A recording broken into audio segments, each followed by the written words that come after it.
Welcome everyone to episode 5 of the Chilidogcast with your host Fox, and emerging from that massive big fat vape cloud is That Super Pretzel menthol Punch. blue raspberry cloud. That menthol blue raspberry cloud is Pretzel Punch. How you doing today, buddy? I'm good. How are you doing? I'm doing alright. How is how is the sports in Australia? How Okay, is the the sports. sports? Shut up, Pretzel. On this podcast, we don't talk about dumb questions like that. We talk about the deep, spicy cast because this is the Chili Dog cast where we talk about. I just repeated myself, but we talk about the hot and spicy topics, gaming related most of the time, and Twitch related too. So, Pretzel, what is on the agenda for today? We got some hot news. News? Do we have news? We got news. We got nudes, and then we got some hot gaming topics, and then we're gonna do a first on the show. We're gonna talk about the title of the segment is underrated. I guess that's not really accurate because it's not underrated, but not as appreciated as it should be. It's kind Not of as underrated. appreciated as that should be. Yeah.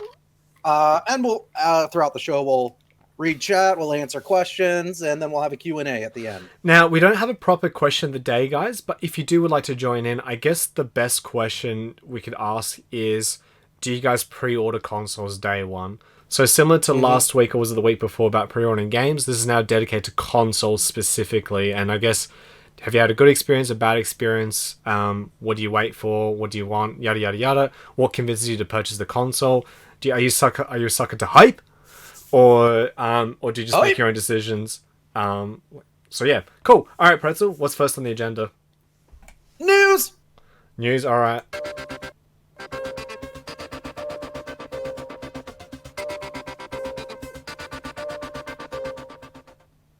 So, what's on the news? What's the news question? First topic is this was 2 days ago, 3 days ago, Okay. 2 days ago. Sony unveiled the PS5 will play over 4,000 PS4 games, backwards compatible. Yeah, awesome. They say that there's only 10 games it won't run, and I'll just go ahead and read them since there's 10 of them. Okay, go for it. DWVR, no idea what that is. Okay.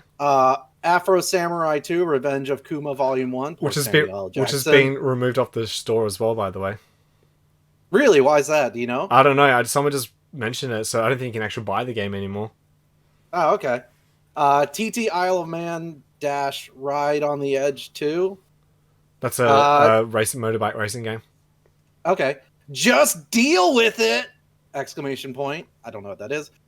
Shadow Complex Remastered. That sounds familiar. You know what's the funny thing? I actually own that on disc. Which one? Just deal with it? No, Shadow Complex Remastered. Oh, okay. It's actually the only game I've ever rage quit the trophy off. I've given up on it, and I refuse to do it now. Really? Yeah, it glitched. So it's a Metroidvania made by the people who made Gears of War, I think it was, or something like that. Really? Yeah, it's really good. It's actually a really good game.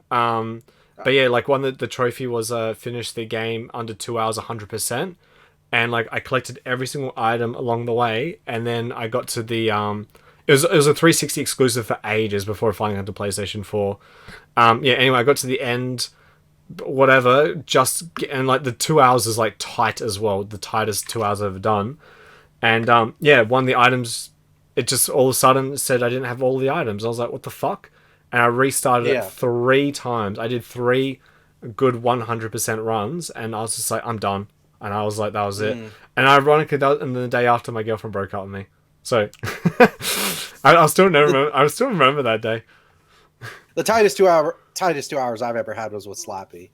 Damn. We got Robinson the Journey. Don't know. We Sing. That sounds familiar. Hitman Go Definitive Edition. You can just get that on mobile. And then we got Shadwen. Don't know that one. And Joe's Diner. So those are the only 10 games that are confirmed to not be backwards compatible. Do you reckon they'll announce more? I don't know. I'm guessing not. If they're specifically saying these are the one. There are some features that are not backwards compatible. The share menu cannot be displayed within PS4 games. Running on the PS5, and screenshots will need to be generated using the create button on the DualSense controller. Okay. A tournaments feature from the PS4 is not compatible with the PS5, nor is in-game live or second screen apps or game companion apps. And then Sony says that, quote, select PS4 games, unquote, will also work with the PS5's Game Boost feature, which will make older PS4 games run at higher frame rates. Okay. Hopefully one of those is Bloodborne. But so I guess in general, like, how do you feel about, like, how important to you is backwards compatibility?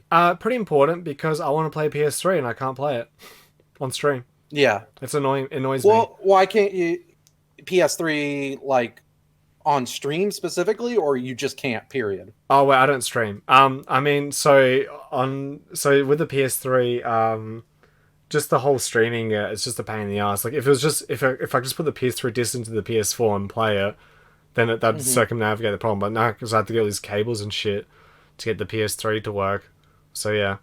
Because I still got heaps of there's like so many cool PS3 games I love. I know I always show the great indie games, guys, but I'd love to show some cool PS3 games that made me realize the PS3 wasn't a shit console and that the 360 and PS3 generation wasn't as bad as I originally thought when it was just originally just all the AAA games and Demon Souls wasn't out at the time yet to change the industry. But the backwards compatibility though, I'm very happy for it because it means I just have one console on my table, so one less console. I can put the PS4 away. I've got the Death Stranding limited edition one, so at least I can just maybe I can put that in a cool display or something, make it look sexy or something. Because it's a good looking console. Yeah. I'm just staring at it now. I'm just looking at. Jeez, just give me a second, guys. I'm just gonna let me just admire it for a second. Yeah, like backwards compatibility is one of those things that like it's good if it's there, but I guess I don't really feel like I need it per se. For me, I guess being a collector, backwards compatibility is good because it saves on console, just having all these consoles around. And I guess because by the end of the day, I still keep my PS3 anyway, so it doesn't affect me. Whereas I guess it only affects those people who like, there's all those idiots that like throw all their consoles away as soon as the new stuff comes out, and then like 2 years they're like, oh, I wouldn't mind getting my PS3 back to play one specific game. So I think it avoids that issue. Let's see. Only other thing with PlayStation is they, starting in 8 days, you will no longer be able to buy PS3 games, PSP games, Vita games, apps, themes, or avatars through their website or mobile device. So I'm assuming you'll still be able to with the actual console itself. Okay, that's fine. Because like I got mine right here. I got my big boy PS3. And like I'm still able to like download like PS1 games and stuff like that. So I guess it's just through the web. Yeah, I was like, what? I was like, oh shit! Do I need to get like a bank loan and get all the PS3 games? I was like, I know. It actually just made me sweat. That's what I was thinking. That's what I was thinking when I read that initially, because all I read was like PlayStation Store will stop selling PS3, PSP, and Vita games, and I'm like, fuck. Does that mean like I have to go in there and just download all the PlayStation 1 games that I can? Yeah. And shit. But yeah, that's about it. Like, I guess backwards compatibility isn't a big deal to me. It was when I was younger because I would sell my old console to fund getting the new one. But like I keep my consoles now, so like I'll still have them there to play. How come you want to play PS1 games? Is your category retro or something? No, it's just chatting now. Oh, okay. Strictly just chatting. Okay, gotcha. Let's see. The next, and do you have anything to add about that, or should we move on? Move on. Let's go. Okay, the next one. This one made me giddy when I read this. Okay. Marvel's Avengers. Yes. I believe this is just on Steam. Yeah. But their concurrent player base for like the last week was less than 1,000. So can you explain to someone what the word concurrent means? That means that at any given average moment, that is how many people are playing the game at the same time. All right. And to put into perspective, you could have more. You could have like 15, like during one period, 15,000, but then you could also have like 100. And so I'm assuming what they do is they average it out over time, and then they just create that, right? So can you give us a comparison, like compared to like Counter-Strike, Dota 2? Sure. Let me go ahead and look that up. GTA 5. GTA 5 is also popular in Steam, and what's another popular game in Steam? So let's see. We'll put Witcher 3 in there as well, because Witcher 3 is like old, but still people still play it? So right now on Steam, 890,000 people are currently playing Counter-Strike. Fuck. Jeez. 150,000 are playing Among Us. Wow. Uh, and we've got 85,000 playing Team Fortress 2. Oh my god, that game's so old. I know. So, yeah. So that's normally, I guess it would just be one of those things like some Schadenfreude about like, just this like big, brand Square Enix hype game, whatever. Hype? But I think what makes it interesting is that it's a games as service that relies on Online traffic. on a long-term viewer, like long-term player base that keeps playing it over and over and over again, wants to keep playing. So this does not bode well for a long-term strategy as far as Yeah. So, just in case you guys know what game serves is, so if you guys know what Destiny is, and what's another game like Destiny that's out now? I can't think of anything. well, Anthem. Oh, Anthem as well. So those types of games where they want you to keep playing it and it just goes on forever, and they just keep giving you and they just keep giving you like DLCs and shit, so you keep staying there and hopefully spending money in the game. That's what they've tried to make Marvel's Avengers at. So if it's already failed this hard to already lose that many player base, that's pretty bad. That's a big slap in the face. But you know what? Ribs, Warframe I think is different because it's free to play. Yeah, and it's just straight up just multiplayer. Isn't it? There's no single player campaign in Warframe, is there? You can play it single player. Oh, okay. But yeah. So yeah. Anyway, cop that Marvel's Avengers, you dogs. Fuck them. Yeah, seriously, fuck them.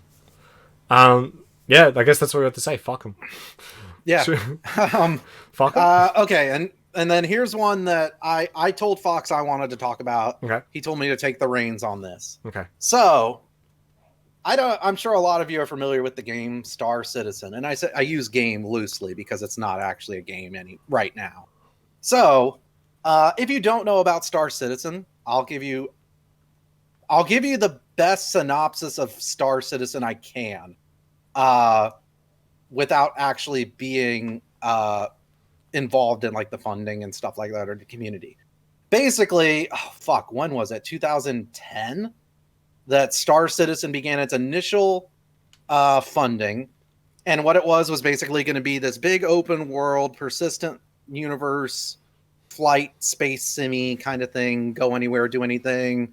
You and your crew have this ship. You can go walk around through your ship. All that stuff, right? So it got funded, and persistently they have been October 2012. putting out 12. Okay, 12 was the first time. Thanks, okay, Melendor. thank you. But basically, so since then, so they met their initial funding, and since then they keep funding it by basically selling prospective buyers into the game and stuff ships like that. Oh, when you get the game, you'll get this ship in it, right? And people spending thousands and thousands of dollars, and that's not an exaggeration, to fund this game. Okay, so keep in mind, October 2012 till now, there is, as of right now, only a very tiny bit of this persistent universe game that's playable, and it's nowhere near what they've promised, right? And they just keep adding on to like what you're going to get and what the scope of it is and stuff, right? So along the way, they decided to create a single player game called Squadron 42. And this is going to basically take place in the same universe and all this other stuff. Yeah. And they started talking more and building more into the single player campaign than this persistent universe over time. Okay. So the persistent, I don't remember when the single player component was announced. Let's see. But the original single player component, Squadron 42, had an initial release date of 2014. Okay. And they pushed it back to 2016. Right. And then 2018. Yep. And now we're in 2020. And it was supposed to enter beta. Duke Nukem Forever 2's come out now. I'm sorry? And now Duke Nukem Forever 2's coming out, but as of tomorrow. I know, yeah. So, like, it was most recently projected to enter beta in third quarter 2020. We've already passed that. And they didn't put out any videos. They didn't put out any announcements. There is like a Star Citizen like convention that they do every year to like show off like their pre-rendered cutscene, or not cutscenes, but like, you know, scripted gameplay trailers and shit like that, right? So eventually, they, in the Star Citizen forums, people were kind of asking, like, you know, okay, well, the release of this beta has passed. We haven't heard anything, blah, blah, blah. This is compounded by the fact that, like, about earlier in the year, the company, CIG is the name of the company, they promised to put out a video to talk about the current state of that game, the single-player game, right? Mm-hmm. And it just passed without the date for that video passed, and then nothing was out. And CIG claimed a couple months ago that they did produce a video, but the audio was bad in it, so they just decided not to release it and not release a statement about it or anything. And a lot of the fans kind of basically called it "dog ate my homework" kind of thing. You know what I mean? So anyways, so in the forums, people were kind of asking, hey, what the fuck's going up? Where's this game? Where's Squadron 42, right? They've pretty much, people have already kind of moved on, have started thinking, in the community, as far as I can tell, are only really right now concerned with Squadron 42, because the general theory, and they haven't confirmed this, is that Squadron 42 is the priority and not the persistent universe now. Even though everything was started with the persistent universe, their focus right now is on Squadron 42. Because they want to make Squadron 42 this big epic thing, right? And the funding that they get from that will feed into the persistent universe. So they basically, as far as a lot of people, what people are speculating is they're basically shifting all of their resources into the single player game, and they've kind of neglected the persistent universe, hoping that the single player game will fund the persistent universe. So anyways, in the forums, they ask kind of just in general, you know, hey, where's this Squadron 42 video? What's going on with it? So the head of the company decided to jump into the forums and answer questions about it, saying, quote, they should be satisfied with what they already know about the progress. And saying that Squadron 42 will be done when it's done, and that they still have a way to go before they are in beta. And they just basically decided to not even give dates anymore. I don't mind that it's done when it's done. Id Software does the same thing, but id Software also don't overpromise and underdeliver. Because Doom 3 came out, and Doom Eternal came out, and Doom 2016 came out. So there's a difference between saying it's done when it's done and actually having a tangible asset coming out. Yeah. So, oh my god, if you guys don't know about, it's a fucking scam. So here's what, like, the theories about what happened with this are basically, almost what happened with Duke Nukem Forever, as far as I can tell, which is Duke Nukem Forever began development late into a generation, right? And then the new generation started, and they're like, well, we got to redo everything, right? Yeah, correct. Because there's a new generation coming out. So they scrapped it, they started new, and it just became less of a priority. Then the next generation came out, and they're like, oh, fuck. Well, now we got to make it for the new generation, right? Because you have to remember, they started this whole persistent universe in 2012. What games came out in 2012? Well, Dark Souls came out the year before. Far Cry 3. So this is the year that Far Cry 3 came out. This is the year that Mass Effect 3 came out, right? Borderlands 2. This is when they started it, right? Also keep in mind that during the time that this began... So I'm just laughing on the comment. Podcast. Chili podcast. Poggy's podcast. Oh my god. I'm so just to kind of give you an idea of just how ridiculous this is, right? This game began funding in 2012 and is still not completed. Since that time, No Man's Sky went from concept to release to failed release to basically like a resurgence, right? Where Yeah. people say it's pretty good now, right? Yeah. Elite Dangerous was kickstarted, released, and now they're getting to a point now where you can basically do what they're promising in this game, in Star Citizen, more or less, right? So it's basically, a lot of people are saying that it's just scope creep, right? That like you keep adding on all these things to make it bigger and bigger and bigger without honing the original stuff and without taking into consideration the holistic applications of everything, right? And how everything's, built together and whatnot. And some people just think it's a scam. That it's one of those things where they're in so deep they just can't quit and they can't get out. Yeah. So that's what's happened. What's a miracle that you can forever actually got finished, and Dragon D Dart made a good point of Last Guardian, because that was also one of those stories in that would just feel like it just seemed like it just would never come out. At least the game's alright, depending on how you feel about it. And then so yeah, moral of the story is stop getting hyped, guys. This story here is a prime example why I don't get hyped for announcements, because until that game is in my PlayStation, on my PC, on my Switch, on my whatever, it doesn't exist. So I'm going to post a link in our chat right now to a video series by a guy named Frederick Knudsen. He does a series on YouTube called Down the Rabbit Hole. He is one of 2 people that I am actually a Patreon for, because I really appreciate his work. And this is a 4-year-old video at this point about Star Citizen. Yeah. But just bear in mind, it has not gotten better. That video is a good primer on what has basically happened with Star Citizen. And it's only gotten worse. It's only gotten worse. I'm pretty lucky because I've done 2 big dick Kickstarters. Like, I spent way too much money on Bloodstained and Yooka-Laylee. And Bloodstained I spent I think $400 and I got and luckily the game came out and the game's pretty good.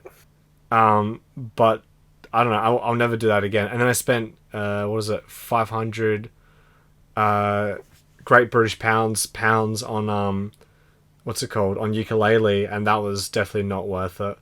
Look at Mighty Number 9. Yeah, and like we got lucky in the end, because I actually don't hate Yooka-Laylee. I think it's okay. Well, it's better. It's slightly better than okay. It's in that meaty. No, we made a word up for it. Adequate range. The game's adequate, whereas Bloodstained's pretty good. Like the Ritual of the Night one. But then I got another Kickstarter for this really cool indie game, but that one's like $20 or whatever, and I was like, this game looks alright. I'll give him $20. But like that's gone for development hell as well. Like they even like the actual we got an email saying that the CEO got upset and angry or whatever, and like he's having a hissy fit, and he's like holding the code ransom because some other company bought the code out. But luckily they got rid of him, and the game's gonna be on track. So hopefully it'll come out next year. But it looks like it's gonna get done. But it's so risky. This is why, Kickstarters are always a risk, guys. So never spend more than you can afford to, I guess. And number 2, stop getting hyped for things. Just let the game come out, let the reviews come out, or give it a try first, and then there's no reason to ever buy anything day one, really. Melendor added that the director of CIG was fired from the development of Freelancer because he couldn't get the game finished. So there's precedence for him doing this even before. Yeah, there you go, Melendor. Good point. Always look at precedences as well. Because remember, guys, think about this. All these people are going on and on about Star Citizen and all this shit. Meanwhile, in that time, like, you've had people who are just a one-man studio and make Undertale. So, like, so there's no excuse.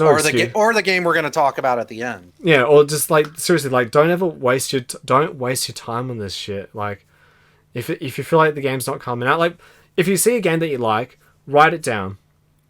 Put a note on it. 5 years time, if it's out, great, awesome. If it's not out, just throw it in the bin. Stardew Valley as well. Yeah, because I've got heaps of Terraria. I've got heaps of print screens on my phone of like when I see a cool indie game or a cool other game, and then 5 years later, see if it's still out. So yeah, don't ever get that. But yeah, Psycho, was you alright? Don't stop the Bug Snacks hype. Bug Snacks for President 2020. That's worthy of the hype. No, That's worthy of that's the hype. if that wins Game of the Year, like biggest eat a dick to the gaming industry. It'd be fucking hilarious. All right, moving on. Moving on. Now it's just hot gaming topics. Hot gaming topics. Let's just go. game topics.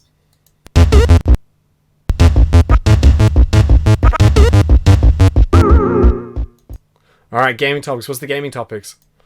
All right. So in general, it's just about buying consoles on release. So this has to do with basically the PS5 release, the Xbox, whatever the fuck it's called. I'm going to be completely honest. I am so confused by Xbox naming conventions these past 2 generations. Yeah, it's bad. I don't care how many times people explain it to me. I don't remember what consoles do what or what's included in what. So, so I guess my first question is, you and I kind of talked about this privately, briefly. So, and this is a general question to everyone is, do you buy consoles when released? What was the last one you bought on release? And kind of, I guess, just that general topic. So the only console I've ever bought on release was the Wii U. Okay. So, and there you go. So you're one of 20,000 people who bought the Wii U. Yes, I was one of 20,000 people that got it day one. But yeah, I just don't do it day one. Like, I don't see the point, honestly, in buying it day one. Yeah. Because generally, at least for me, like day one console exclusive releases historically are generally crap anyways. Excuse me. So Luigi disagrees with Luigi's Mansion. Jeez, where did that Luigi voice come from? Fuck. Wait, hold on. What are you talking about? What? Where did Luigi come from? I don't know what you're talking about. I didn't hear anything. What are you talking about? Donate for Luigi board. No, that's the biggest scam of Star Citizen right now. So yeah, I guess the big question is so Pretzel said his the first console last console pre-order was the day one was Wii U. So mine actually is the GameCube, which ironically there's this great game on it called Luigi's Mansion and Wave Race Blue Storm as well. Great game as well. So yeah, with day one consoles, I don't give a shit, honestly. That's the simple answer. First things first is usually the day one games. Sometimes they're great, like Mario 64 Pilot Wings, if everyone remembers Pilot Wings. What was PS2's day one? It was like Tekken Tag Tournament and Tekken Tag Tournament. Evergreat. Nah, I wish. What's that one? Fantavision or something? Yeah, yeah. And then Evergrace, that very average action RPG by From Software. Yeah. And I think there's some other average game. Maybe Jedi Starfighter as well, actually. There was a Star... I swear I don't know if that was day one or if that was a thing later. So yeah, I've stopped doing it, honestly, because I'll tell you this is my console history, guys, alright? So the first console I ever had was a Game Boy. The original Game Boy. I got that like way late. Like not before Pokemon became a thing, but like I don't know, like maybe 1992 or some shit. And then the next console I got was the Super Nintendo with Donkey Kong Country 2. And I think DKC 2 came out in 95, I think it was.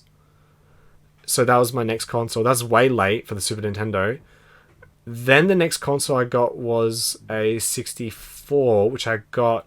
Now in Australia, the 64 day one was like 700 Australian dollars. And then I didn't get it until it was like down to $300. And that was like, yeah, it was probably like a year. I think it was like a year and a half into the life cycle. Then I got a Nintendo. So I went fucking 3 generations back. I got the original Nintendo. So I got that. And then eventually I got all the consoles. Then the PS2 came out, which was 700 Australian dollars as well. And me and my brother didn't get it until it dropped down to 500, which took, I think, about a year for it to drop down. Mm-hmm. And I think that's when Zone the Enders was out and Metal Gear Solid 2. So that's when the games got better. And then Xbox came out and GameCube. Now, GameCube we got day one. So that was the last console we got day one. Xbox, I think we waited like two or 3 weeks into it, something like that, maybe a month. Oh no, that's right. I think Xbox was struggling to sell. So then Microsoft released like an Xbox pack which came with 2 controllers and Halo. So that's what we got. Yeah, and then I think you get 1 extra game as well. I don't know. Oh no, it's either a game or 2 controllers or whatever it was. And then what was the next generation? I already forgot. So my brother did get the 360 day one, which had Perfect Dark Zero, which sucks. Oh yeah, that game's so bad. Cameo. What else is on there? Cameo, yeah. A few re-releases of PS old generation games. I don't remember what else was on there. Yeah, I don't remember it. And then we got, what was it after that? Then we got, yeah, PS3. PS3. I got that like. I remember my friend sold me. What were the day one releases for PS3? Oh, I don't even remember. I don't remember. No, Viva Pinata wasn't a release game. No. I don't remember. I think PS3 was Killzone 2. That's all I remember. Killzone 2 and something else. Yeah, but I remember PS3. My friend sold me his PS3 like, I don't know, 3 months later for a cheap price, and then he rebought it back for me for $100 profit. He was a bit weird. He's a bit of a weird unit. That is weird. Yeah, he is. I can't explain that. So then I didn't get the PS3 until later when I remember the Slim model came out, and I remember there's like a deal going on that comes with Assassin's Creed 2, and because that game's gives you cancer, so I did the right thing and traded it in straight away to drop the price of the PS3 down. So then I was playing so I got that for cheap. But yeah, other than that, then PS4 came out, and guess what? I didn't buy that day one. I remember everyone's going, "Oh, Fox, you gonna get the PS4?" I didn't get PS4 until Bloodborne came out. As soon as Bloodborne came out, that's when I bought the PS4. But other than that, didn't care. And even PS5, I was like, to be fair, it's probably the best launch titles ever because it is Demon Souls, which is one of the best games ever made, and Bugsnax, which will be game of the year 2020, and it'll be and Kira Benito will become the president of the United States of America in 2020 as well. But yeah, it's. Other than that, I missed out, and I was just like, eh. Like, I actually could have bought it. I was on the EB Games website. It said pay $200 to pre-order, and I was just like, had my mouse over the cursor, and I was like, meh, eh. And then it sold out like an hour later, and I was like, eh. So yeah. I just didn't care. We have some answers already in the Discord. Jarvis says, I pre-ordered the PS5 this time. Usually wait till I get a game I want is out, but as a streamer, I felt I need to get on release this time. I don't agree with that at all. You're going to just be competing with everyone else that gets it day one. Yeah, good luck. Good luck with Demon Souls. Good luck with Demon Souls. Yeah. That's going to have the biggest amount of traffic I've ever seen in my entire life. I do usually wait until there's an exclusive that I know I want. So PS4 was Bloodborne for me. With I'm trying to think of the original Xbox, I got that when Morrowind was released for it. Okay. Because I didn't have a PC that could play it. So I got the Xbox when Morrowind was released, basically. Yeah. I'm trying to think what else. PS2 I got really close to launch because I like Tekken, so I played Tekken. Yeah, you look like a Tekken nerd. Yeah. It's the only good fighting game out now. Excuse me, Street Fighter. Oh, no, wait, yeah, all right. Yeah, as of now, yeah. Shut up. Leave me alone. And then I got the Switch. My wife got me the Switch for Christmas. And that was mostly just to play... What the fuck did I get? Odyssey and shit like that. Nintendo consoles, I think, are different, though. Because pretty much anything on Nintendo is exclusive, almost. At least, like you know what you're getting with a Nintendo console. You're getting Mario. You're getting Zelda. You're getting a Wii U. I got 3D World. I got 3D World. Yeah, 3D World's actually, guys. If you don't know, Mario 2. I got Bayonetta 2. Shut up! Stop putting it in my face. If you guys don't know, Mario 3D World on Wii U is actually like fantastic. And before Mario Kart 8 was on Switch, it was actually a Wii U exclusive. And Mario Kart 8 is the best Mario Kart. And you guys are so lucky they re-released that for Switch. Like, kiss Nintendo's feet for just one kiss though, because they've always done a lot of dog decisions afterwards. But yeah, I only bought the Switch when Link's Awakening got announced, because Link's Awakening is my favorite Zelda game, and I really wanted to play that remake and look kind of cool as well. So I got the donation goal for the Switch, and but it won't be as epic as the Luigi Ball, which is not happening. Let's see. trying to see if there's anything else in the Discord. Mocha said I pre-ordered Nintendo consoles because I know I'm going to want the games eventually get made for them, but I have been burned out because the first year or two of a Nintendo console has like next to nothing on the system. Oh, yeah, good point. That's actually a good point. Well, the Switch I think is different though. The Switch has been different. But you're absolutely right with the Wii and the Wii U. The Wii U, it wasn't until like the last 2 years of its life that it finally started getting like good games. I think what helped the Switch was that every single indie game, I think devs said that it's easier to port stuff onto Switch than PS4 and Xbox. So as long as if you're an indie game fiend, the Switch is actually like a really good console for that because you've got everything's out on there anyway usually, and Switch has got a handful of exclusives that are only on Switch and PC. So that definitely helps it with that. And then you got the Wii U ports as well on the Switch. I mean, what big Wii U exclusives are not on the Switch or not coming to the Switch? Metroid Prime Trilogy. That wasn't on Wii U though. That was on Wii. Yeah, that's true. That'll come out for the Switch eventually, I'm assuming. Nintendo. What if the Wario game is? Wii Play or Wii U Play. There wasn't a Wario game on the Wii U. No, it was the Wario game, the Wario Shake and Move, whatever it's called. That was Wii, I thought. No, it was a Wii U one. I played it. My friend's got it. She's the only person I know that's got a Wii U. Oh, Xenoblade Chronicles X. Thank you, Melindor. There you go. Xenoblade. That's coming out for Switch. X. X. I don't know about X, but it's like a remaster. Yeah, because now like 3D World's coming out for Game & Wario. Thank you. That's the one. Bayonetta 2 is already out on it. Yeah. Yeah. Super Mario. Sorry, the two Zelda HDs, Twilight Princess and Wind Waker. That's the big one. Oh yeah, that's true. Yeah. Because they're way better. They're really good HD ports as well compared to the 64 ones on DS. And Wind Waker, they tweaked some of the gameplay, right? So yes, they made it better. They made the gameplay better. So that the last third of it's not as like boring. Yeah, and dragging. Paper Mario Color Splash. The game sucks. Let's see. Dragon Dork says. No, he's Dragon Delicious now. We've seen pictures of him. He's delicious. He's actual scrumptious. Always have bought and never had a problem, so it became a tradition for me, definitely pre-ordering PS5, if I could find one. Melly Welly says he's never pre-ordered a console, so he can't answer. Well, Melander, why don't you pre-order a console, I guess is my question. And then Meg says she pre-orders because it eases her anxiety. I don't know. But that's FOMO, right? That's the sound of FOMO right there. Yeah, that's FOMO. Because, I mean, like, what's the difference between waiting a year? I waited a year and I got a Switch. So I don't know. I think there's more anxiety in trying to buy it day one than there is just waiting a year. Last few console releases I've been broke. Okay, that's fine. Makes sense.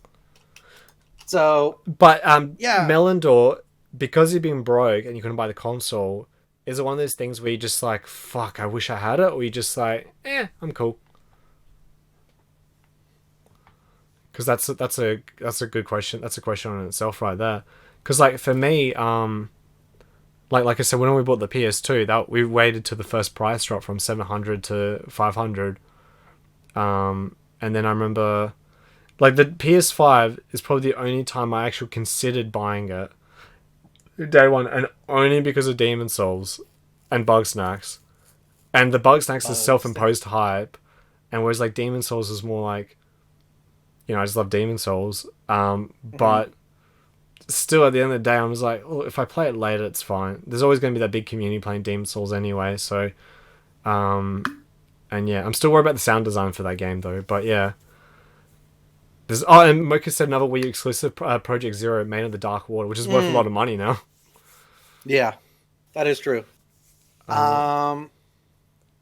So, do you have any... I haven't tried to pre-order any consoles this generation. So, do you want to speak to, like, just kind of the release and, like, how it's gone down and stuff? Yeah, so I think this generation's been pretty... Look, I think every console generation release has been pretty bad. They always just sell out all the time. I think 360 wasn't too bad, and then PS3 was just insanely expensive. I don't remember anything going PS4 wrong.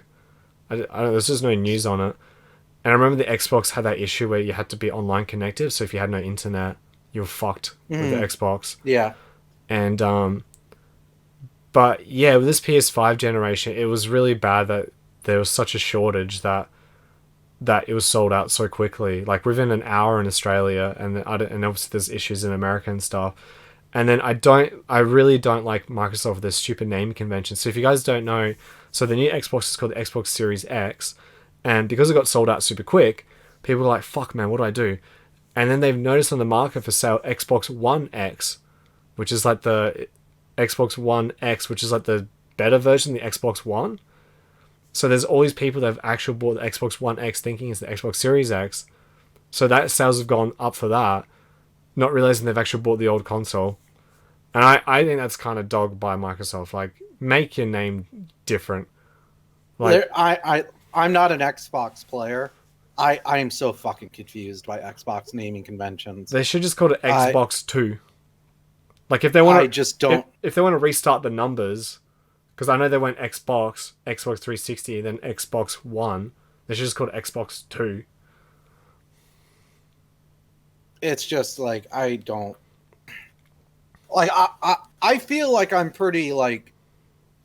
I feel like I'm pretty into like game news and like I still like if someone mentions like an Xbox console this generation or next generation, I still have to like kind of like look up or really think hard like which one is this one? Which one is this one?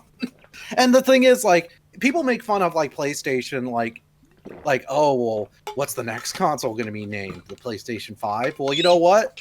5 is after 4. I get it. It's easy, Like I get it. That's the new one, But you know what? I What about Bill Gates with Windows? It goes Windows 95, Windows 98, Windows 2000, then Windows XP. All right, went to the numbers. Okay, no worries. Then Windows Vista. Okay, so they're making up names. Then I went to Windows 7, then Windows 8, and there's a Windows 8.1 as well if you want to count that too, and then Windows 10. Where is 9? Where's Windows 9? Yeah. Where is it? I don't know.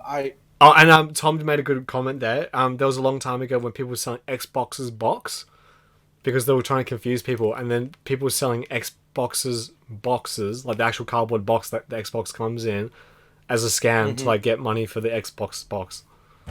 Yeah. I forgot Windows 8 exists until you said it. I love Windows 8.1. I was a huge fan of Windows 8.1. 8.1 was actually amazing. 8's not very good. That was my OS of choice before I had the Windows 10.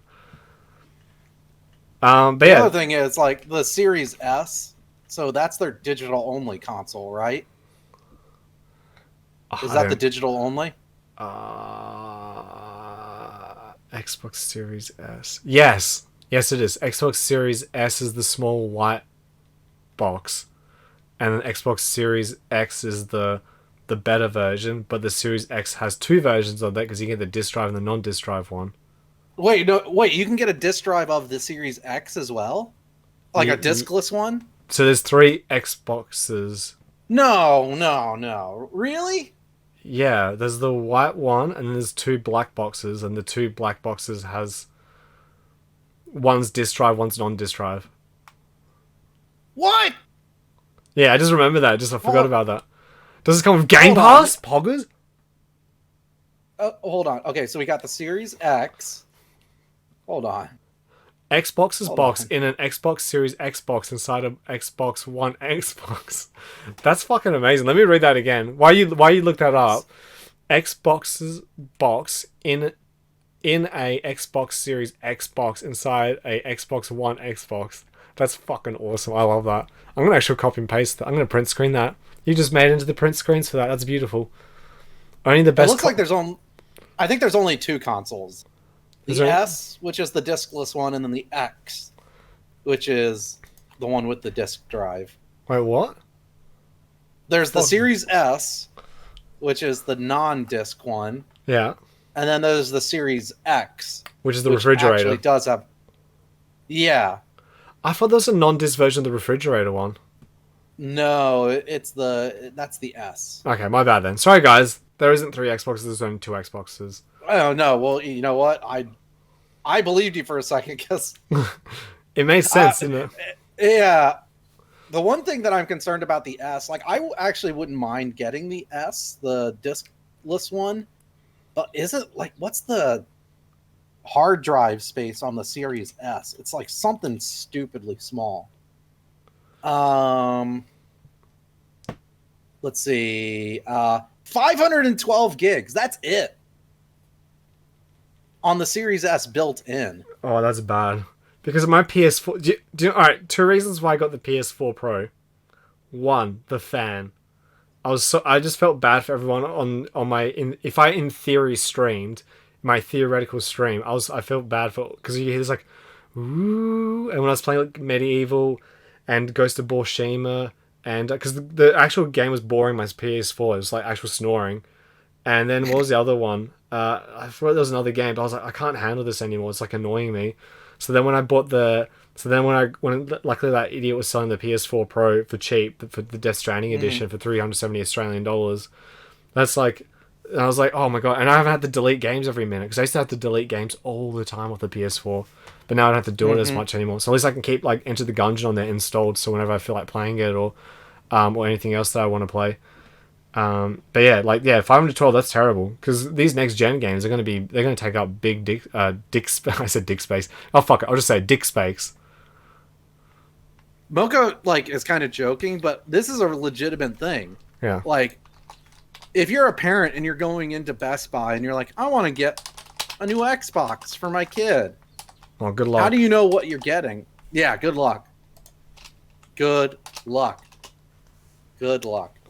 I'm confused, and I'm an adult, and I'm confused, and I know, and I kind of am into, like, I know games and shit, like, and I'm confused by it.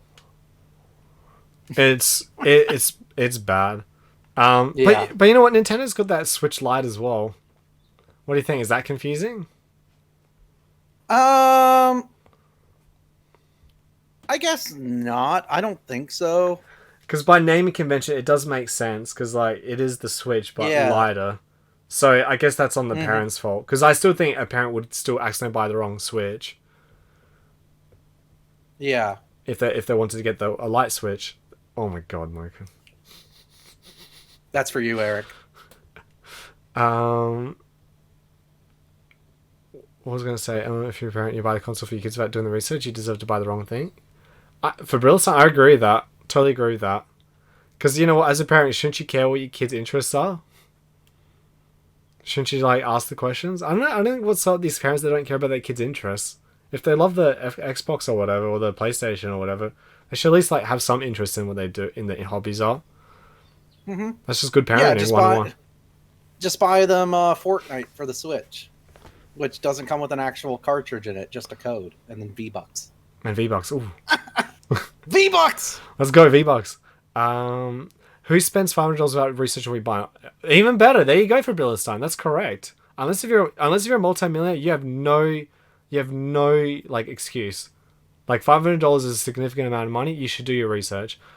Hold on. Everyone's doing Tyler Peak. Just give me a second. Let me just do it. Wait, someone say V-Bucks? Someone say V-Bucks? Someone say V-Bucks? But yeah,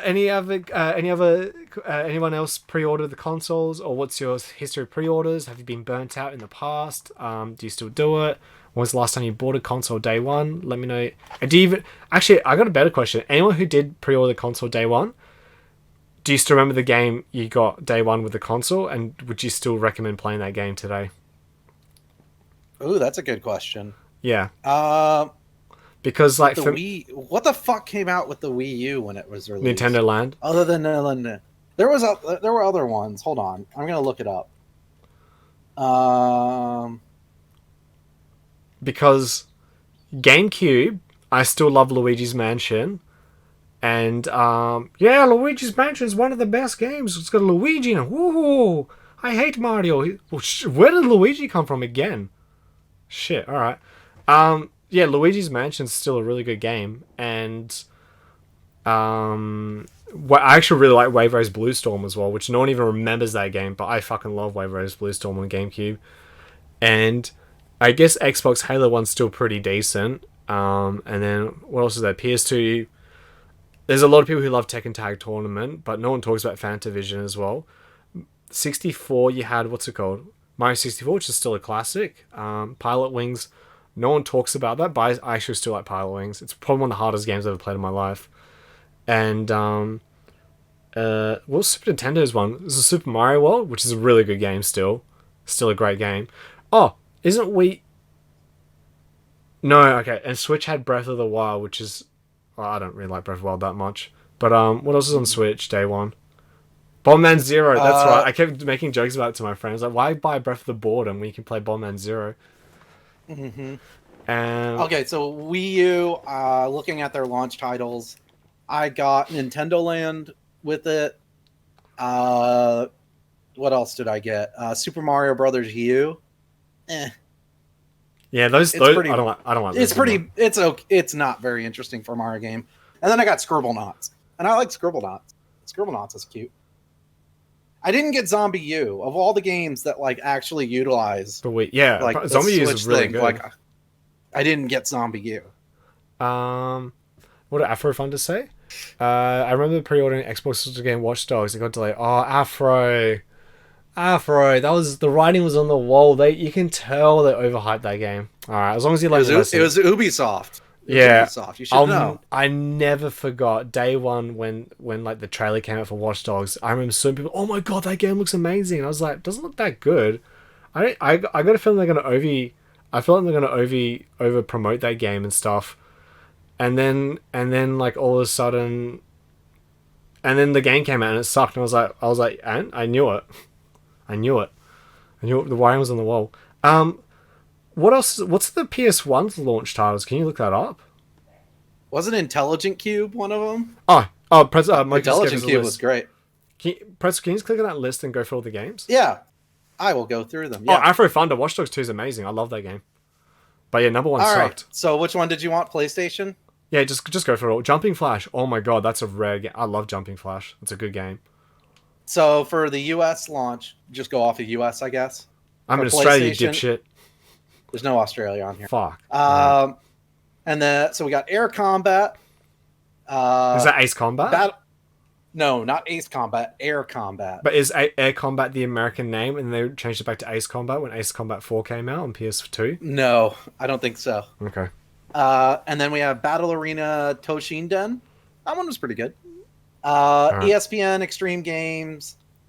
Kyleak, the DNA Imperative. Don't know that one. What is that? NBA Jam Tournament Edition. That's on PS1?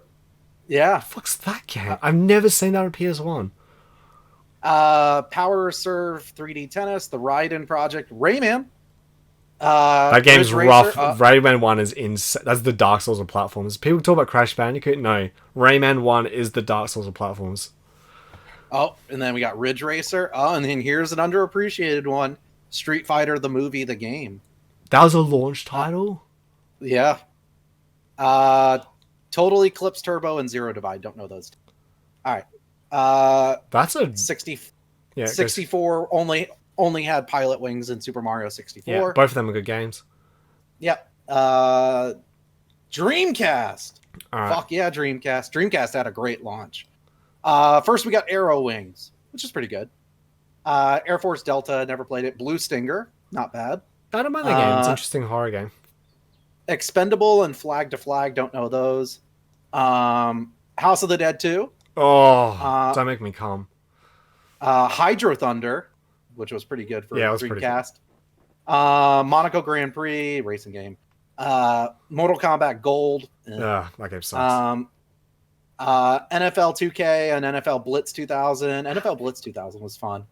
Power Stone. Oh, that's another game you're going to make me come on. Ready to Rumble Boxing. I love Ready to Rumble Boxing. Sick. Sonic Adventure. Ugh. That's the best Sonic as well.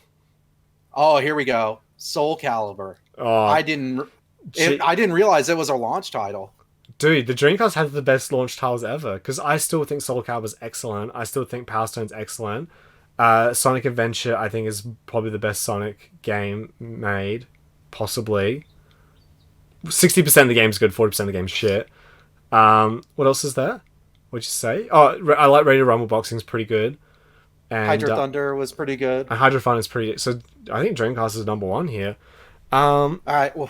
Well, we're about to get to PlayStation 2, but if you want to read some stuff. I like the HD Earthworm Jim 360. You know the funny thing, Tom, that HD 360 on Earthworm Jim is actually not that good because it doesn't have the bonus levels that the Sega CD version has. Because I'm an Earthworm Jim connoisseur. So if you want to play the superior, the cinephile version, the Criterion collection of Earthworm Jim, Sega CD version is the best version, hands down. Did you hear my hands slapping down? Sega. Best version. All right, so now we're moving on to PlayStation 2. This actually might compete with Dreamcast. Okay, what do you got? Armored Core 2. Pretty Not good. as good as 3, but yeah. Okay. Yeah, it's okay. Dead or Alive 2 Hardcore. Dead or Alive 2 is pretty good, yeah. Dynasty Warriors 2. Dated, I don't mind. It's okay games. game, but yeah, it's dated. Eternal Ring, that's one I forgot about. That's what I was thinking. And then Evergrace was the other one you mentioned. Fantavision. Gun Griffin Blaze sounds familiar. I don't remember it. Kessen, that's a series that got 3 games for some reason. Yeah. Midnight Club, that was a launch title. Orphan Scion of Sorcery, which is anime game. Yeah. Ready to Rumble Boxing Round 2, Ridge Racer 5. Silent Scope was a launch title. Okay. I don't mind Silent Scope. Nah. Especially in the arcade with the actual sniper rifle. And then we got Smuggler's Run. I actually think Smuggler's Run's actually a decent game. That's a Rockstar game, by the way. If you was number 1 or 2 the one that had the controversy at the Afghanistan level just after the War on Terror began? I don't know if it was 1 or 2. Okay. 2. Street Fighter EX3, bad. Was that the Summoner? 3D one? Yeah. Tekken Tag Tournament, and then here we go. Time Splitters. Which was apparently a... Really? Time Splitters is not that special, though. Nah, Dreamcast is still... So? Nah, number 2 definitely, but not number 1. I've played number 1 recently. And then Unreal Tournament.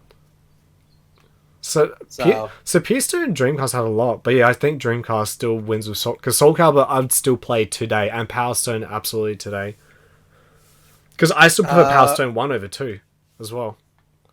GameCube, we have a baseball game, a crappy Batman game.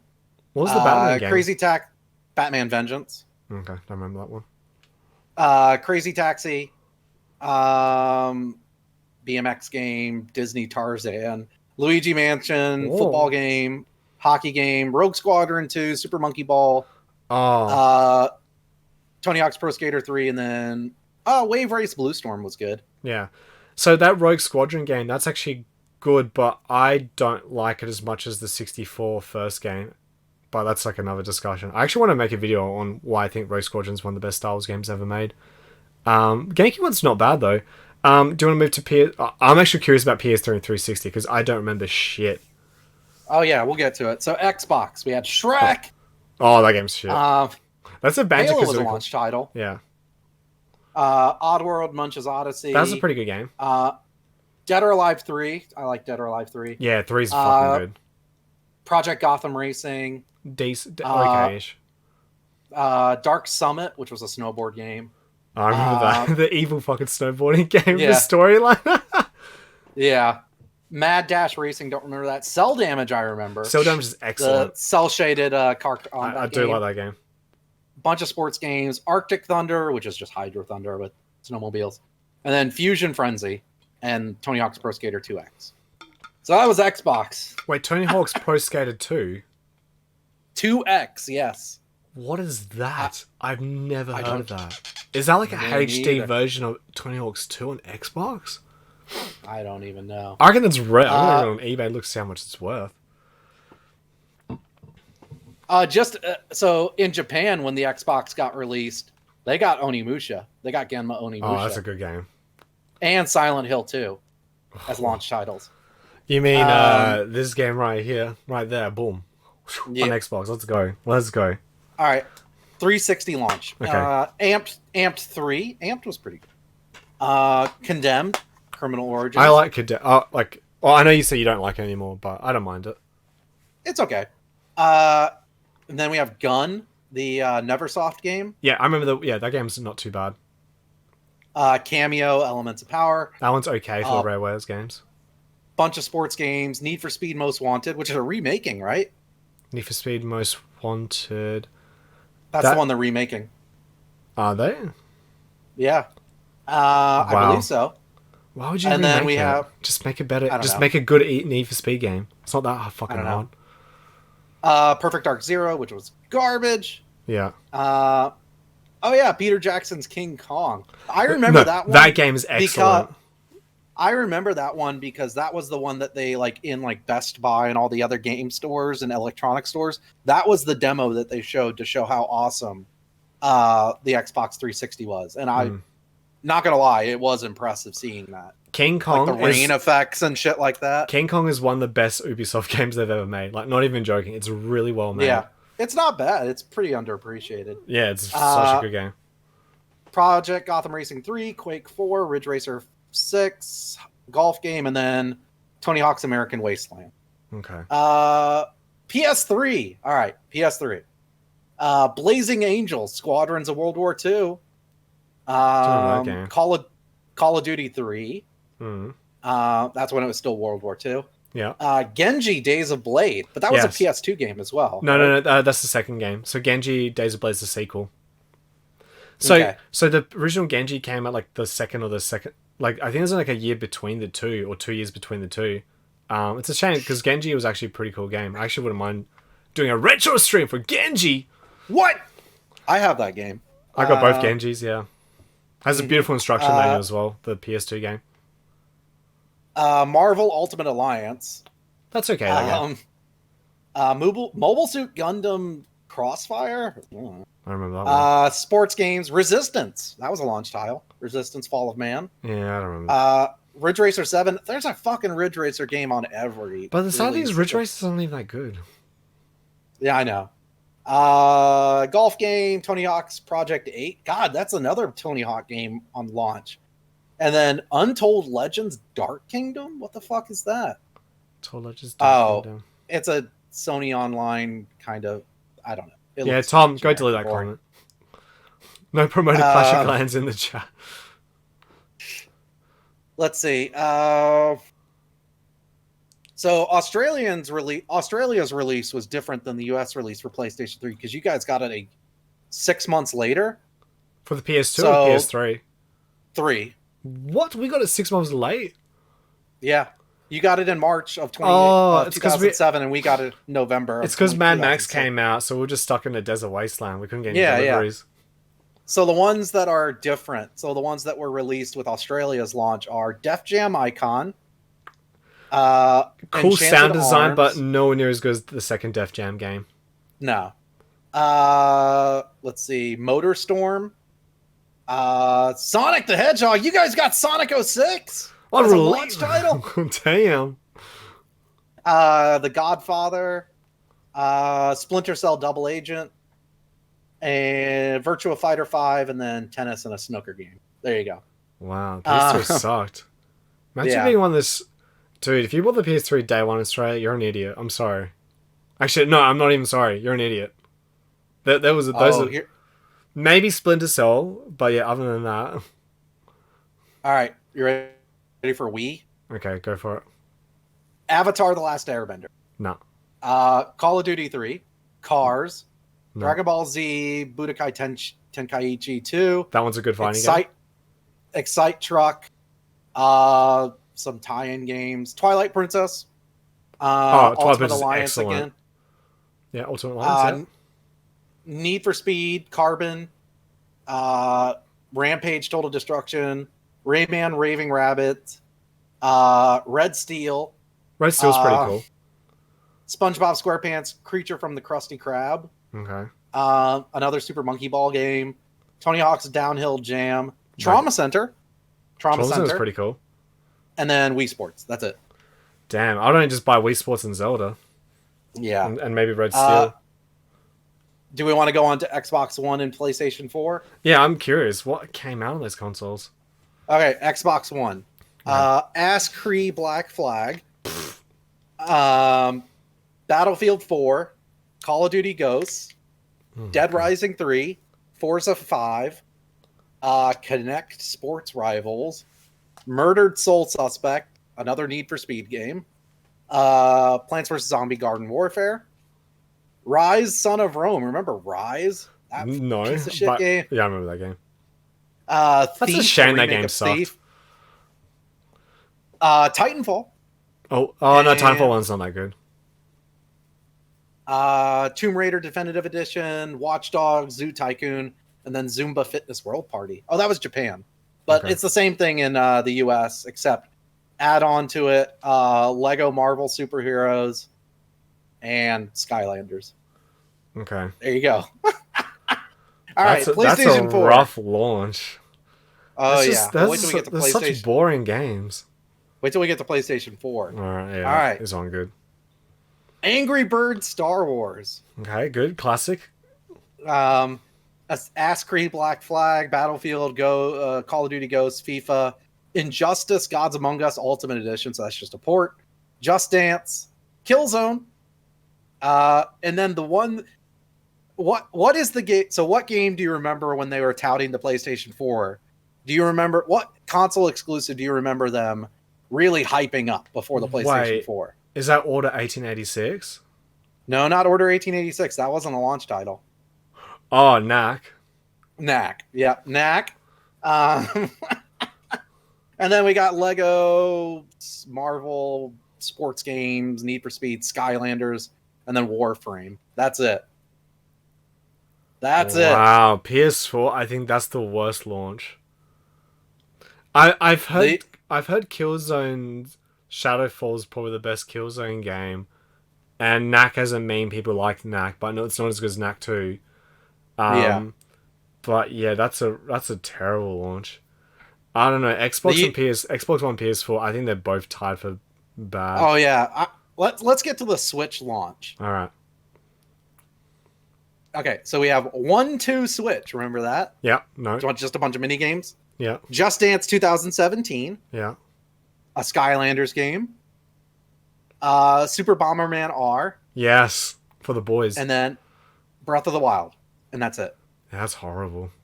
That's awful. But So bad. yeah, but then the people go, but this is the best game ever. This is Breath of the Wild is the best game ever. At least PS4 had Angry Birds. I know, right? That fucking Angry Birds Star Wars. I think it saved the PS4 launch. So Yeah, the Game Boy might have the best launch. It had Tetris, yeah, best game Alleyway, ever. Baseball, and Super Mario Land and Tennis. Tetris and Super Mario Land are still excellent classics. What about Game Alleyway Boy? was good. What about Game Boy Advance? Or Game Boy? Game Boy Advance, Actually, what's Game Boy Color? Is it just Wario Land 2? Game Boy Color for the US. It had Tetris, Game and Watch Gallery 2, Centipede, and Pocket Bomberman. That was it. Pocket Bomberman was actually a decent game. It's a weird platformer game. It wasn't even like a true Bomberman game. Game Boy Advance had Army Men Advance, Yeah, Castlevania Circle of the Moon. That was that's good. excellent. Yeah, I've got my copy. Choo Choo Rocket's yeah, fun. it's a good game. Earthworm Jim, good. F-Zero Maximum Velocity. That's one of the reasons I got a Game Boy Advance. I wanted to play F-Zero on the go. Fire Pro Racing, another racing game. Namco Museum, Pinobi Wings of Adventure, don't know that. Pitfall, The Mayan Adventure, Rayman Advance, Ready to Rumble Round 2, Super Mario Advance, and Tony Hawk Pro Skater 2. How many Game Boy Advance games were there? There's a lot. There's a lot of them. So, Pretzel, reading... Oh, what's on the Super Nintendo? What was the Super Nintendo launch titles? Oh, yeah, we can go up to that. Yep. Let's go there. Should we start with Sega? Yeah, just do Masters... Oh, Mega Drive. Yeah, so Sega, Space Harrier 2, a baseball game. Last Just Battle, excellent. Thunder Force 2, Altered Beast, Alex Kidd, and then Ghouls and Ghosts. That was it. For Mega Drive. Yeah. Ghouls and Ghosts Mega Drive is not very good. Alter Beast is fucking crap. The only game they like is Space Harrier 2. All right, so for the Super Nintendo, we had Super Mario World, Excellent. Uh, Masterpiece. F-Zero, Dated. Pilot Wings, Dated. SimCity, Pretty. Actually, I do. Sims. Oh, that's a launch title. That's a great game though. and then Gradius 3. Gradius is pretty cool. Yeah, So I think the best launch titles were probably Dreamcast. yeah, probably. So ironically, so guys, all right. Pro tip: I hope you guys enjoyed me reading lists to Fox. I liked it. It was fun. Yeah. It's definitely better than hype. Um, so guys, this is a pro tip. This is what I've learned. The shitter your launch titles are, the more successful your consoles become. Because Dreamcast, unfortunately, rest in peace. I had the Yeah, best. rip. Oh, what's Sega Saturn? Can you give a Sega Saturn? Oh, Sega Saturn. Yeah, let me pull that list back up. I deleted it. My second favorite Sega console. Sega Saturn. Saturn. Where are you? Here we go. All right. Clockwork Knight. Don't know that one. That one's alright. Daytona. Okay. Daytona. Panzer Dragoon, Fucking love Panzer Dragoon. That gives me an erection. which was remastered and released recently. Yeah, but it's so very well. No. Golf game, Virtua Fighter, and then a soccer game. That's it. Not even Nice to Dreams? Nope. Wow. That was later because remember they released the three. I think they called the it the 360 controller with the analog stick. Yeah. Gee, Sega Saturn sucked. Yeah, it did. Damn. I don't only buy Panzer Dragoon, that's it. I still play Panzer Dragoon today. I love that game. Panzer Dragoon's tight. Yeah, I do love it. So basically the best launch titles was maybe Dreamcast definitely was the best one there by far. I guess would you say GameCube and 360? I guess. I don't even know. Like I still Dreamcast probably, in my opinion. Yeah, just because of Soul Calibur and Power Stone and Sonic Adventure. Yeah. You know, it's a sad thing though about Sega Dreamcast. The Sonic Adventure is the highest selling game. That was a launch title, so that's how bad the Dreamcast did. That nothing else coming out afterwards outsold Sonic Adventure. That's pretty bad. And the thing is, like, Dreamcast is probably my favorite console. It is the console if you're a fan of fighting games. Yeah, if you're a fighting game cinephile, what would you call a fighting game connoisseur? If you're a punchophile, a martial artistophile, a martial artiste, not a martial artist, martial artiste. I don't know if you guys know like how many fucking fighting games were on the Dreamcast. So you had Soul Calibur, Street Fighter Alpha 3, Marvel vs. Capcom 2, and that was the only way to play it until the PlayStation 2 and Xbox. Yeah, Dead or Alive 2. Hold on, let me say this. Marvel vs. Capcom 2 was then re-released on PS3, and now you can't download it anymore. So make sure to it's too late to get a copy now. Guilty Gear X, Virtua Fighter, yes, Power Stone 2, yes, Fatal Fury Mark of the Worlds, which is probably my favorite fighting game. Project Justice, which it's a Dreamcast exclusive, and it's a sequel to Rival School. Oh yeah, I remember that. Capcom vs. SNK, Tech Romancer. Do you remember Tech Romancer? Yeah, it's one of my favorite fighting games. Last Blade 2, which is it's probably one of the most underappreciated fighting games. JoJo's Bizarre Adventure. Yeah, I'm playing that. Plasma Sword. Street Fighter Alpha Street Fighter Alpha 3 or Street Fighter 3 Third Strike and Street Fighter 3 1 and 2. Dreamcast was the console for fighting games. Yeah. Just hands down. Absolutely hands down. Now, and you know what? When JoJo came on Dreamcast, Dragon D Dark, that was before JoJo was even a meme. Like, this is when it's just a Japanese anime fighting game. Yep. I knew JoJo before he was cool, man. Come on, man. Yeah. JoJo hipsters. Yeah, I know. But yeah, I guess Dreamcast had the best launch, and probably maybe 360 and GameCube. And that's probably about it. Yeah. Like Mario 64 is pretty cool, but Pilot Wings, I like Pilot Wings, but I don't think anyone even talks about that game. No, not really. I guess should we move on? I don't think we've like went into a huge tangent about launch titles and that. Yeah, I don't know. Yeah, basically, it's fine. the bottom line is don't buy consoles day one. I guess. Like you'll Yeah, be fine, like guys. Guess what? You can wait until the game you actually want to play comes out, and by then the console will be cheaper. Just huge pro tip. But yeah. all right, now that we know that PS5's got Bugsnax and Demon Souls, do you think the PS5 has the best launch title ever? Yes, just because of those two. Yeah, because it is like Even without Demon Souls. yeah, even without Demon Souls, it's the best launch title ever. Bugsnax. Yeah, absolutely. Oh, that segment was long too. Oh, thanks, Psychowiz. Yeah, I guess should we just move on? Should we just move on to our next topic? Underrated game. Underrated games. Show. Something like that. I got it. It's an excuse to talk about a game.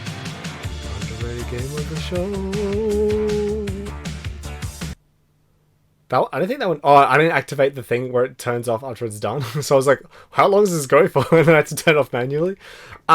So yeah, today, guys, we thought we might share some love on games that might get mistaken. Dare I say, hidden gem? There's always hidden gem videos. Hidden gems. I know, right? But we just thought we might share some light. Because I played this game on stream. If I, in theory, streamed last year in November, and Pretzer played it. When did you play it? Recently, about a month ago, 2 months ago. All right, and so when I played it, I think the game was out for like maybe 2 months. When did the game come out, Pretzel? That's a good question. Let me look it up. I should have had this information up. Let's see here. Witcher 3 was underrated game, guys. Dragon Dog, get out. Can you leave? September 2019.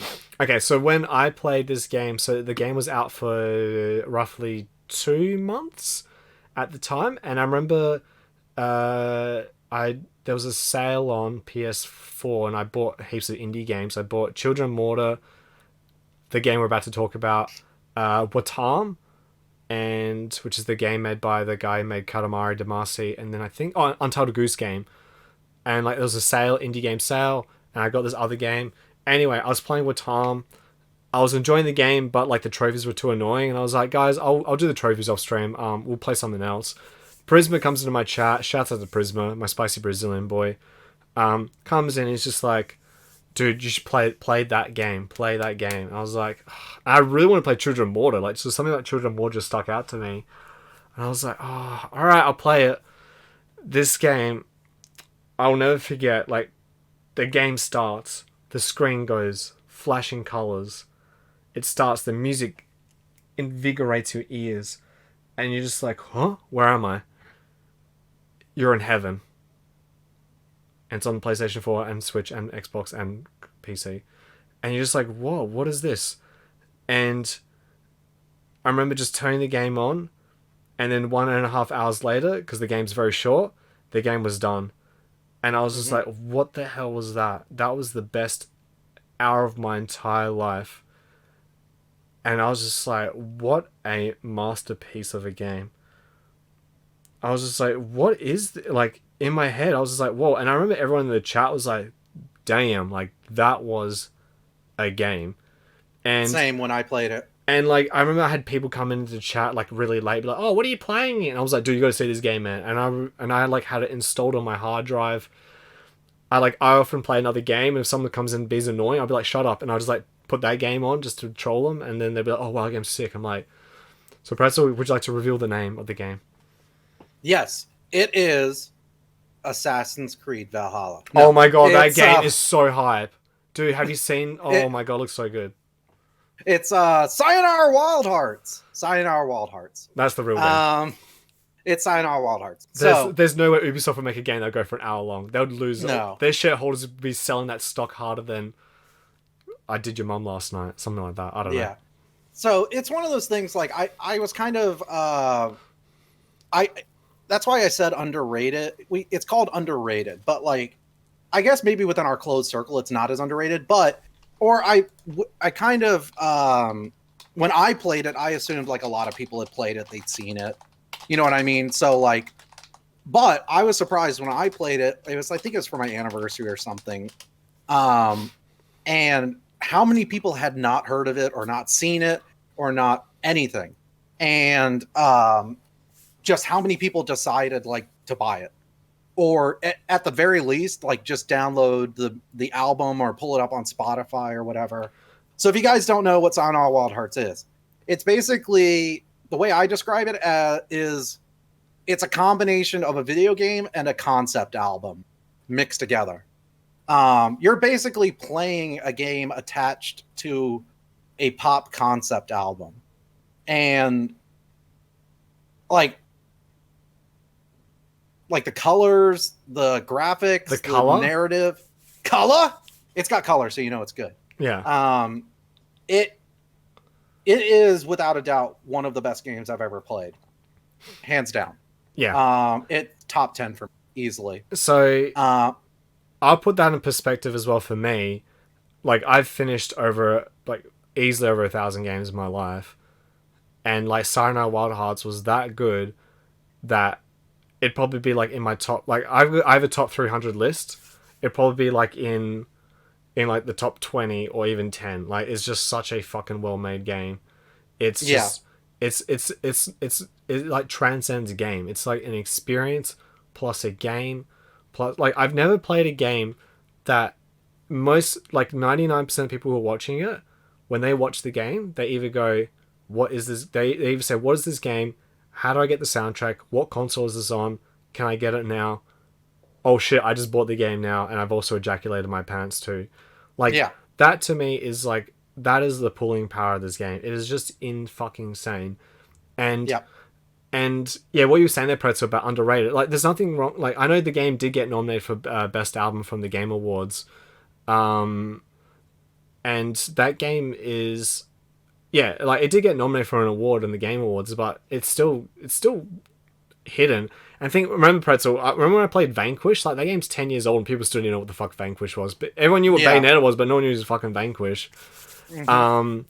And yeah, it's just like, it's such a, it's a gorgeous USD dollars. Yeah, exactly, Tom. It's just such a gorgeous experience. It's just so It is beautiful. Like, and I compared it to a concept album.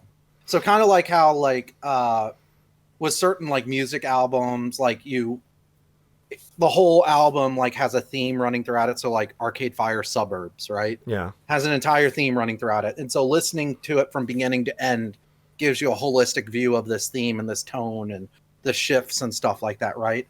And Sayonara Wild Hearts is like that. Yeah. It's basically about a girl going through, I guess, a breakup, or she's getting over falling out of love. Yeah. And the music dictates the emotions. And like, it's hard to describe. Like, if you're, like, no offense to basic gamers either, if you're just a basic gamer who only plays just flashy, shiny games that just are just like, you know, whatever, this game will actually hit your head like a ton of bricks, because you will not understand the concept of like how to create a piece of, like, this game is art. Like, it's like, it actually belongs in the Louvre. So like, one of the things I did this morning while I was like watching you and getting ready is I played through it a handful of times, right? But what I decided to do is I pulled up a video of someone playing the whole game, and like I said, the game's only an hour long. But one of the things that the video I watched had the lyrics overlapped with the gameplay. Yeah. And while you're playing, you don't really hear the lyrics, or you hear them, but you aren't really, you know, ingesting them because you're playing the game and stuff, right? But like watching the gameplay and listening to the music and reading the lyrics as it's going on really adds, like, the story in this game is within the music itself. And I think that that's really, really interesting. Now, Pretzel, you said something about the game being 1 hour long. Shock horror. Oh no, I want my value for my money. I only play games that are 80 hours long, that make me do 5 hours of gameplay stretched over to 80 hours. How dare you say 1 hour long? I know. It's... So this is the example of I use. Like, you should never... People need to stop being value gamers. And what a value gamer is someone who buys a game and they want some sunken cost fallacy where they paid this amount of money and they need to get X amount of hours from it. Stop looking at a game as a transaction list. Look at it as, Was the game an experience? Will you remember it? Will you play it again? A truly good game, a truly good game will make you play it again because it's good. All right? So So, like Fox, I'm gonna mm, post a YouTube link if you want to put it in the background. In case people don't know, this is what the music is. So this is just one of the songs. This is the song that Mocha recommended. If you want to play it in the background or something, if you don't want to, that's fine.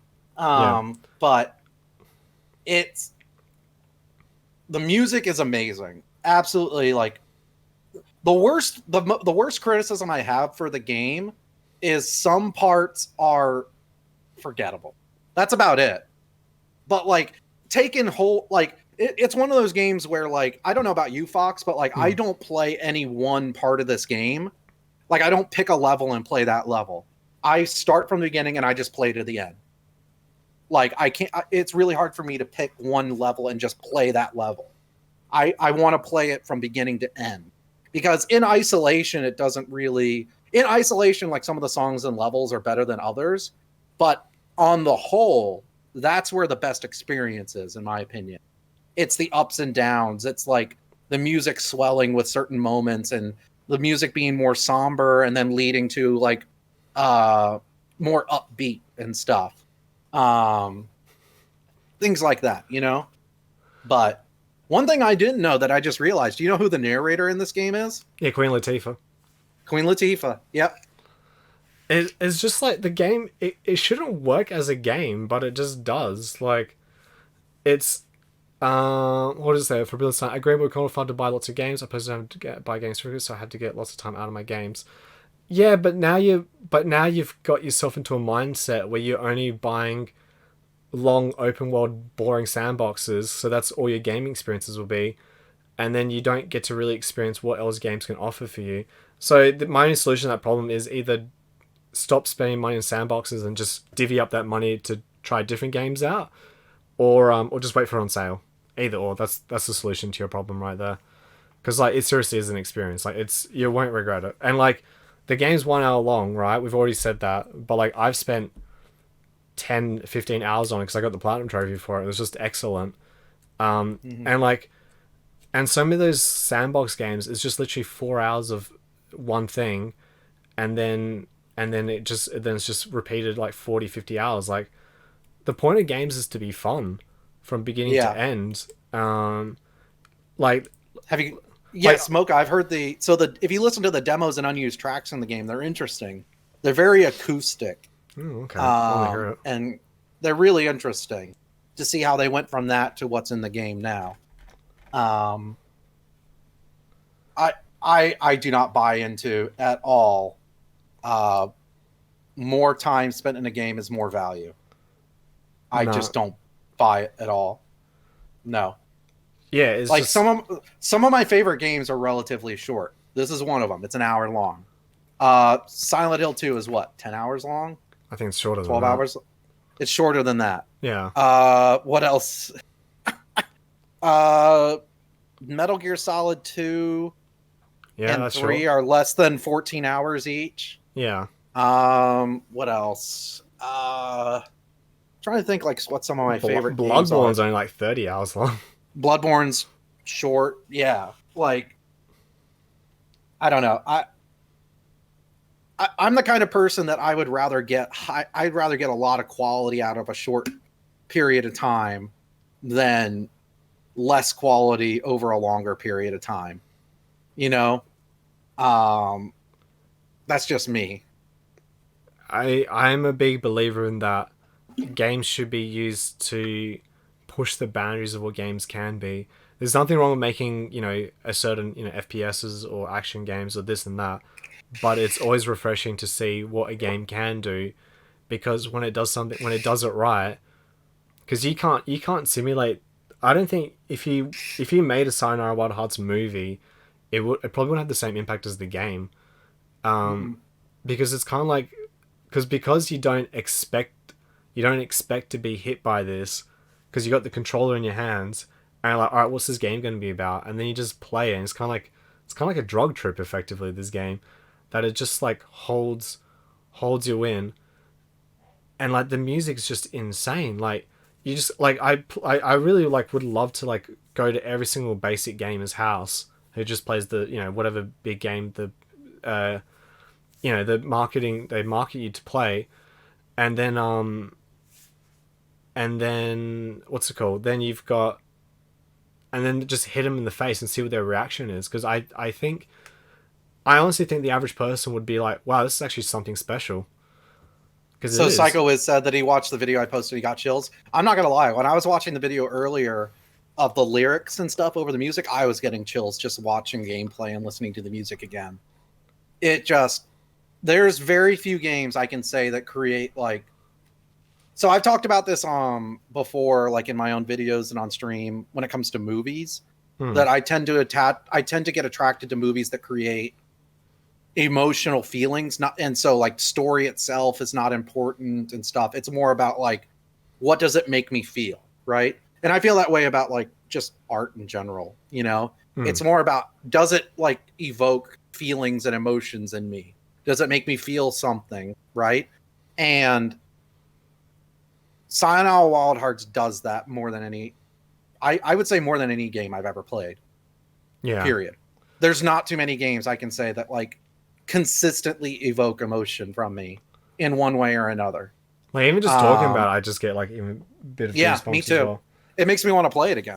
Yeah, I know. Just watching the video earlier made me want to play it again. It's like it is drugs. We just described drugs. It is, yeah. We pretty much just described amphetamines in game form, but like healthy amphetamines, not toxic amphetamines. Like a WoW addiction. Let's see. I'm trying to say I agree with you on a few points. A lot of those open world games are super long. Just OP people on outs of hours. I almost only buy games on sale, but I like PvP, so I can get lots of perceived value from a fairly short gameplay loop. Yeah, well, like I said, like at the end of the day, you can still buy what you buy. I think play what you want to play. Different, though. But I still think you should expand your horizons a bit more, because like if you just only play specific genres, you don't get to see what else is out there. You don't even know what else you could be like. You might even find your next. See, my big thing is like everyone keeps saying their favorite game is like it's always like a set list of a handful of games. But I feel like if you play more games, you realize how much more there is to gaming that you don't know. It's just like what you know, and then what you don't know, and it's just like a whole giant world of like what we could explore and like what else can we do with games. Like it's just we can't hold ourselves back. Like if we just stick with playing whatever is marketed to us to play, and what is marketed us to what is a good game, by big developers and that, we need to like we're just gonna follow what the marketing tells us to do. We're just gonna think these games are good, and these games are weird and short and experimental. Like it takes a lot of balls to make a game that's just all music and just all experience and just all colors and that. It's gorgeous. It's an experience. Like that's the nicest way of putting it. That's the best way of putting it. It's an experience. And you not playing it is denying yourself an experience that might change your life forever for the better. Mm-hmm. It definitely won't be for the worse. It's on iOS. It's on Android. I think it's on Android. It's no, it's on iOS. For what Rubenstein said. That's why I watch Twitch channels that don't reflect what. Oh, cool. There we go. That's why I'm always playing new shit, because like I truly, because I'm in a situation where, I don't go to the movies. I don't have any pay-per-views or whatever. I just buy games because that's my favorite thing in the world. So I'm always just trying to find spicy stuff, and like I've actually gotten better and better at spotting what's a shit indie game and what's a good indie game. My radar's pretty strong now. Because I used to just buy everything except on Steam. Neon Abyss. Yeah, that got hit me. But yeah, like but like there is always like the potential that you could find your next favorite game. Like I generally feel sorry for people who think, I don't want to name specific games because people are just going to get mad if I say them, but like if like specific games that are like commonly known in the last five years that are like common is the best game ever. If they just played more games, they'd realize that best game ever isn't that special. Like it's good, It's good. Don't get me wrong. I'm just saying it's just not as good as you think it is. And I think you pay money. I last 100 hours good. No, that's called Viagra. You should probably get your penis checked, Admiral Wig, if your penis lasts, if you pay money and lasts 100 hours good. I'd probably get that checked if I were you. Yeah, for me, it's like the way that you feel about games is probably the same way I feel about like film and stuff like that. Is that like there's plenty of movies that I recognize are good, but they just don't really do anything special. They're not memorable. They're not something that I like that really like pushes boundaries or anything like that. You know what I mean? And just because they're good doesn't mean they're great. Great for me means they push boundaries, or that they do something that like they do something that like basically like it can't leave your mind. The first time I played Sayonara Wild Hearts, it still hasn't left my mind. No, and every time I watch gameplay of it, or even just talk about it, my first instinct is to just go play it again. You know what's you know what we should? You know how like I always make fun of like the shitty Hollow Knight community? How like after the streamers finish Hollow Knight, they move on to their next person. We should make our own toxic Sayonara Wild Hearts community. We just go, all right, game's done. Time to find the next streamer to harass. I know, yeah. Just be me and Pretzel in the chat. Be like, hey, what's your charm loadout in Sayonara Wild Hearts? What's your point score? Yeah. Have you got Wild Heart ranks yet? I got Wild Heart ranks first try. Oh my god. Have you gotten Wild Heart ranks on everything in that? No, because I haven't finished the game on the solo mode. What's called the one life mode. Mocha, did you do so? Mocha did it on her stream too. So she played it after she saw me play it. Yeah. And I don't know, Mocha was trying to do Wild Heart ranks. I think, Mocha, let me know if you did it. So it does have ranks. So, okay, so she only has one Wild Heart rank. Damn. So you don't need Wild Heart ranks to get 100% in the game, though. No. So there's 23 levels, 27 levels, something like that. Each one is a different song, and you get points for collecting hearts and shit like that. I guess we didn't even talk about the gameplay. It's a combination of like it's a combination of an endless runner mixed with res, mixed with rhythm games, mixed with... All right, now using words that no one knows. All right.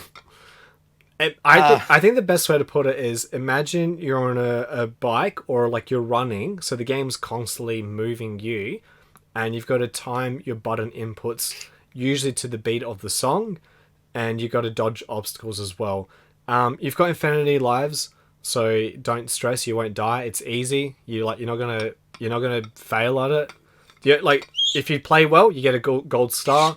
If you do shit, you still get a bronze. You still get to hear the sweet music. So yeah. So yeah. And every heart that you get increases your multiplier. So your first heart is worth 1 point, your second heart is worth 2 points, etc. If you die, it resets that. Each level you can get bronze, silver, gold. After you get gold in each, then you unlock the ability to do basically a 1 credit run of the game. And if you do that, then you unlock Wild Heart ranks, which is basically a perfect run for every level. Yeah. But you don't need Wild Hearts. And then there's also like in-game trophy achievement kind of things. Yeah. For doing certain things. So like Zodiac tasks based on the Zodiac or whatever. Yeah, Zodiac. Yep. So back to how we said like the game's 1 hour long. Like if you try to do all this shit, it would take probably. Yeah, like it took me 10, 12 hours to get the platinum trophy. I was about to say 10, 12, yeah. Yeah, and then like if you try to do Wild Heart ranks, like obviously which is a perfect score, well, fuck man, I didn't want to think about it. Good luck. Yeah, it's hard. Yeah. One of the things about this game that I love is it's so accessible for any game, like any kind of skill level.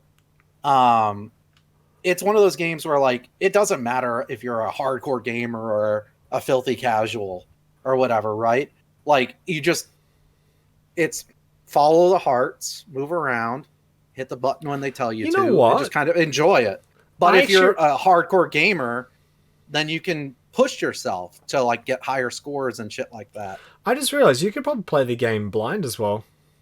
I'm talking about blind, like actual like full vision impairment, because the button inputs are like synchronized to the beats of the music anyway. For some of the levels, you could, yeah. Yeah, Um, the level diversity is insane in this too. So like driving down streets in like a motorbike, and then there's one in the forest where you're like shooting wolves, and it becomes a shooter almost, a first person kind of like rail shooter. And then the virtual reality one where you're like first person going through like wireframe virtual reality. yeah, There's the one where you're on a boat and you're going through the like the waves and stuff like that. There's the res part against okay. So there's just a whole bunch of stuff. Okay, Fox. So I'm going to answer first, but I want you to tell me after I answer what your favorite level that you remember is. yeah. Mine is the stereo lovers. The ones where they snap their fingers and it switches this it basically switches everything. So like they clap or they snap their fingers and it switches the landscape you're on. Yeah. And so like you have to like kind of pay attention to where like you're heading next before they switch it. That's probably my favorite one. I think that's probably the most innovative level in the game. My favorite level is the VR headset one. I just love that song so much, and I love all the different camera angles in that level as well. Yep. But the car level is actually pretty cool too. I have a soft spot for the car level. Oh, the very like synth wavy. Yeah, that one's pretty sick too. Yeah. But like picking your favorite level in Sayonara Wild Hearts is equivalent to picking who your favorite child is. It's like that. Yeah. Yeah, absolutely. Yeah, I mean I don't have anything else to say really about it. It's watch like a little bit of gameplay. Although going in blind I think is great too. I it's one of those ones like you don't have to like I don't think you have to go in blind to enjoy it. No, like you I don't. don't think But I think it helps, but like Mocha like is obsessed with it now after she watched me play it, and I can't answer for her, but like I'm assuming watching me play it did not lessen the impact of playing it yourself. no. You know what I mean?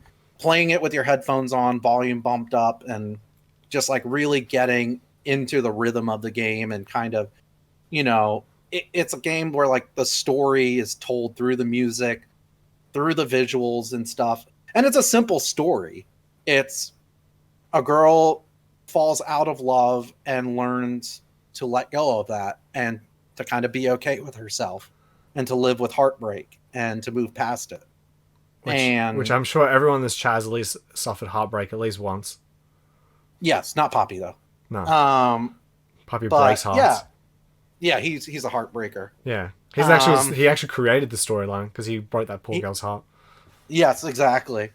But yeah, like, but honestly, like everyone in the chat, if you haven't seen the game already, please do yourself a favor and see it. All right, like just look up. I'll post a trailer. I'll post a trailer that's like minimum spoilers or something. Because like if you don't watch this trailer, like at least just click on that link or just copy the link and just watch it. You honestly, you're doing yourself a disservice. And like I want people to experience games and have actual experiences. You know, like there's life experiences like skydiving and like going scuba diving or going like over 200 kilometers per hour, like driving fast, or I don't know, going to a super expensive luxurious restaurant, like all those life experiences. This is probably like the game equivalent of like doing it in a video game. Like it's just that special. And if you're just gonna keep playing the same shit you always do, like, all right, go for it. But I'm serious, you're not expanding your mind, and you're doing yourself a disservice. Like in life, it's always about you're either growing or you're dying. So I truly believe like you should always keep growing, pushing yourself, trying different things, do what you can, and just and like I actually think this is the game equivalent of skydiving or something like that, just something insane. But yeah, and it's by one of my favorite developers ever. Annapurna. Oh yeah, there's that box set as well. They sold $200 USD dollars. Oh, Annapurna. We still need to, Fox. We need to do our top 5 favorite and least favorite developers at some point. Yeah. Oh, Eric! Look, so even Eric just watched that trailer. That was amazing. Done. Easy. Yeah. Mm-hmm. Easy. Like it's that. Yeah. Like how many games does that impact? Like, yeah. Can you imagine a company that spends millions and millions of dollars on some trailer with like pre-rendered backgrounds and like game footage, and it just looks like the same shit they made last year, and then this game comes here. It's like I don't know what the budget is, and then Eric just clicks on it and he's like, oh wow, it was amazing, like straight away, like that. What are you doing with your salespeople? Yeah. What are you doing? But yeah, I don't think I've got anything else to say. I just say please, I'm seriously encourage you to play it. If you don't check the trailer out, if you like it, buy it. It's like I said, Switch. I need to get the physical release for Switch. Switch, PS4, PlayStation 4, Xbox, PC. Steam, iOS, Android. There's no excuse. Honestly, there's no excuse. Like then buy the vinyl. And then buy the vinyl. Yeah, and then like as Silver the Hedgehog said, there's no excuse, right? Yeah, exactly. From Sonic. And as Shadow said, Maria. But yeah, I think that's the end of our show. Actually, that's the end of the podcast. Everyone, bye.